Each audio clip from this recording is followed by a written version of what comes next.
Assalamualaikum warahmatullahi wabarakatuh.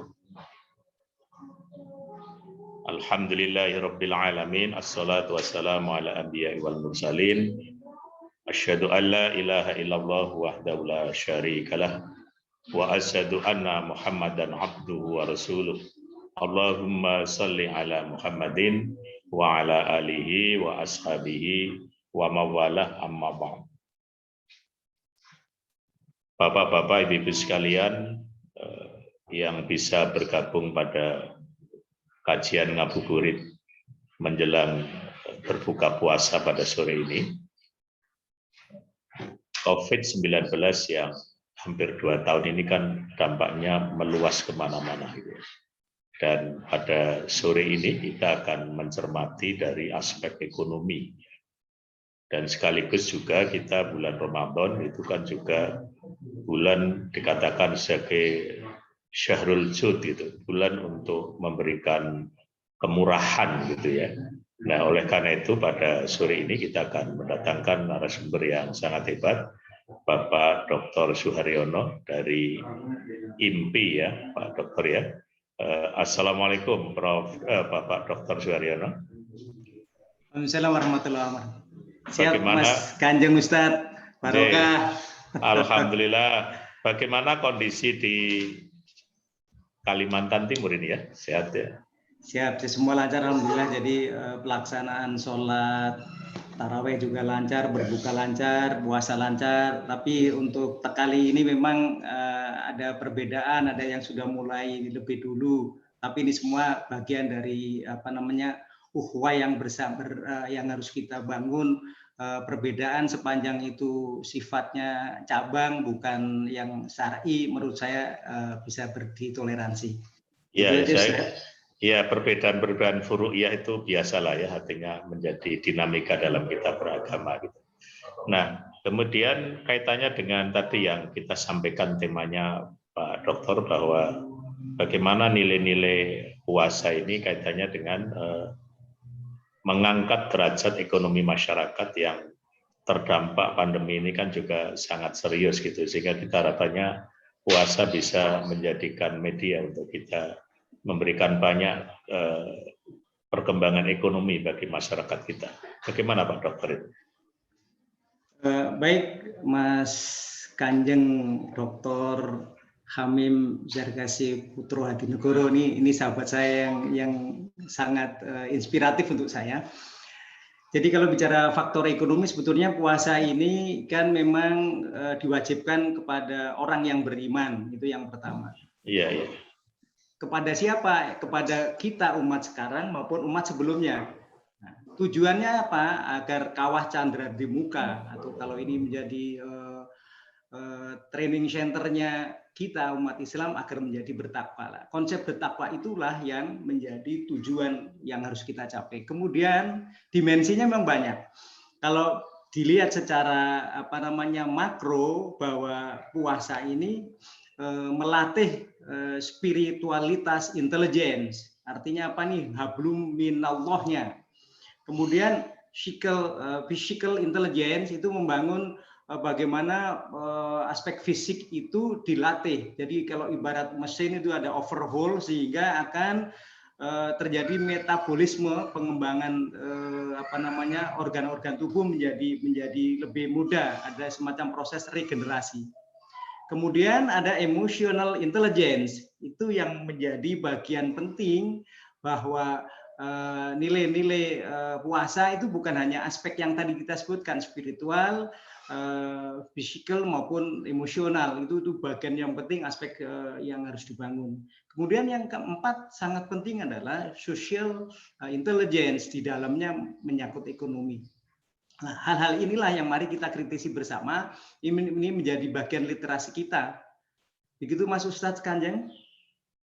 Ya, jadi kita ingin supaya umat kita ini segera bangkit dari persoalan-persoalan ekonomi, dan kebetulan disiplin ilmu yang didalami oleh Pak Suharyono kan tentang ekonomi umat juga gitu ya, tentang manajemen ekonomi dan sebagainya. Nah, mungkin ada kiat-kiat atau tips-tips yang bisa disampaikan oleh Pak Dokter kaitannya dengan membangkitkan ekonomi masyarakat kita. Gimana Pak Dokter? Berbicara ekonomi sebetulnya ada tiga hal utama. Yang pertama adalah produksi, yang kedua distribusi, yang ketiga konsumsi. Nah, tiga rantai utama di dalam ekonomi ini harus benar-benar terjamin ketersediaannya. Kemudian negara hadir di mana? Hadir mengatur regulasi agar terjadi ekonomi yang berkeadilan. Kemudian syariah Islam di dalam ini itu jelas bahwa semua proses-proses ekonomi itu harus dilangsungkan dengan misal harus jujur, kemudian harus amanah, kemudian yang di produk harus halal. Nah, ini tantangan untuk kita, apalagi kita umat Islam di Indonesia sangat besar sehingga potensi ekonomi syariah kemudian didorong dengan ekonomi digital itu sangat luar biasa. Oh iya, jadi kaitannya dengan perkembangan ekonomi yang kita melihat bahwa ada pergeseran pusat-pusat ekonomi ya. Jadi ketika kemarin pandemi COVID-19 kan memunculkan pelaku ekonomi baru yang dari grassroots, tapi mereka bisa membangun ekonomi dan bisa mandiri. Nah, kira-kira bagaimana untuk memajukan mereka supaya pengalaman selama COVID-19 mereka punya kreativitas bisa dilanjutkan pada situasi yang menjelang normal ini. Kira-kira gimana, Pak Dokter? Ya, berarti harus menjadi transformasi ke ekonomi digital. Artinya ekonomi yang berbasis pada digital itu kalau proses produksinya tetap. Nah, kemudian untuk distribusi, ya ini persoalan yang harus dikembangkan dengan ekonomi digital itu. Jadi yang semula adalah pasar itu ketemu antara penjual pembeli, ini nanti tidak harus ketemu. Medianya melalui digital, internet menjadi sesuatu yang penting. Namun demikian di Indonesia tidak, belum menjangkau seluruh Nusantara karena per hari ini jangkauan internet itu baru sekitar 52% untuk seluruh Indonesia. Jadi ada wilayah-wilayah bagian Nusantara yang begitu luasnya karena terdiri dari antar pulau, itu menjadi tantangan infrastruktur internet atau infrastruktur digital. Ini tantangannya tidak mudah. Tapi kalau untuk proses produksi dan lain-lain itu menjadi hal yang biasa sebetulnya. Nah, kemudian marketplace yang dulu mungkin harus ada di pasar, di mall, di ruko dan lain-lain, sekarang bisa marketplace ada di kitchen, di dapur, di rumah tangga masing-masing. Hanya proses pemasarannya berubah menjadi digital. Ini sebetulnya peluang yang profitnya akan lebih tinggi karena apa? Ongkos operasional ekonominya lebih murah. Itu. Jadi ini. Nah, kemudian kita wajib bersyukur karena negara kita aman, alhamdulillah. Kita bisa membayangkan di Ukraina, di Rusia, di Palestina, dan beberapa negara yang lain yang konflik, mereka menjadi persoalan atau mungkin yang pengungsi, bagaimana dia melakukan puasa.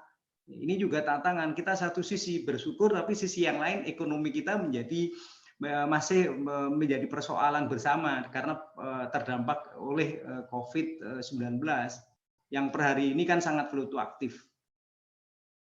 Ya, jadi kita mendapatkan tantangan berkaitan dengan ekonomi digital itu ya, yang saya kira ini juga menjadi sesuatu yang tidak mudah untuk bagaimana meningkatkan kecerdasan masyarakat kita dalam berbisnis, dalam berekonomi ya. Dan tadi Pak Suharyono juga menyampaikan ke depan ini kan sebenarnya soft skill itu jauh lebih penting daripada hard skill ya, karena tadi dicontohkan ya kalau masalah memproduk itu kan ya sudah seperti itu gitu ya Pak Dokter ya, tapi bagaimana mengemas, memanage dan sebagainya sehingga muncul trust, kemudian ada kepercayaan dari pasar, kemudian mereka bisa mengembangkan jaringannya. Jadi saya kira peningkatan soft skill yang seperti apa ya saya kira dikembangkan untuk masa ke depan ini Pak Dr. Suharyono. Pelaku ekonomi mereka sebetulnya kalau secara insting berusaha mereka sudah berjalan ini Mas Kanjeng. Yang menjadi persoalan adalah bagaimana meliterasi, mengedukasi aspek digital ini, sehingga perlu semacam ada pendampingan, perlu ada kursus, karena ke depan itu arahnya udah pasti digital. Nah, kemudian negara pun harus juga memproteksi undang-undangnya, karena undang-undang ITE yang ada itu sebetulnya kan transaksi elektronik, tapi faktanya lebih banyak dipakai untuk semacam apa namanya, saling serang satu dengan yang lain, yang perundungan dan lain-lain. Nah, sebetulnya ada benang merah yang harus dilakukan adalah akselerasi terhadap literasi maupun edukasi ekonomi digital kepada para pelaku ekonomi.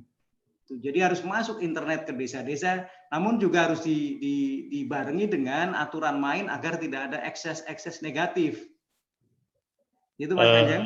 Iya, oke. Yang terakhir Pak Dokter, kaitannya dengan kita di bulan Ramadan ini kan saya kira konsumsi masyarakat kan juga meningkat ya. Sementara daya beli mereka kan sangat rendah gitu. Nah, oleh karena itu mungkin ada kiat khusus bagaimana masyarakat yang dalam kondisi yang serba sulit tapi sangat ingin antusias untuk bisa mengikuti acara Ramadan nanti sampai Idul Fitri dan sebagainya dengan penuh kegembiraan. Apa kira-kira yang bisa dikerjakan oleh masyarakat secara umum, Pak Dr. Suharyono? Konsep besarnya sebetulnya apa namanya, kita kan setelah diperintahkan dengan sholat, kemudian kita berpuasa, kemudian juga zakat itu, dan kita harus rukuk bersama orang-orang yang rukuk itu sebagaimana Al-Baqarah 43, sehingga arahnya adalah bagaimana potensi zakat. Nah, ini potensi zakat yang tahun 2019 itu sangat luar biasa di Indonesia untuk mencapai 327 triliun. Ini potensi zakat di Indonesia. Namun realisasinya kan baru sekitar 40-an%. Ya, ini perlu dipacu. Nah, apa sih persoalannya? Apa sih tantangannya? Tantangannya sebetulnya sangat signifikan ini. Ini mohon nanti oleh Mas Kanjeng untuk tetap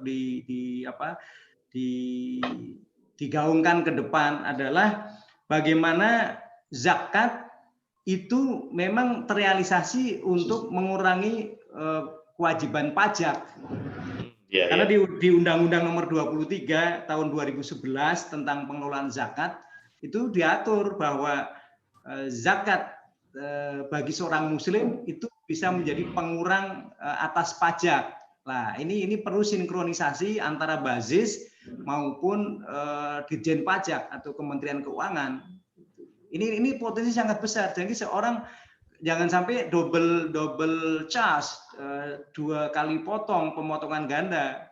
Ini sebetulnya suatu era kemajuan yang bagus, tapi hingga sekarang dari tahun 2011 hingga 2022, 11 tahun itu progresnya kalau dibilang belum ada kemajuan. Nah, ini tantangan ini.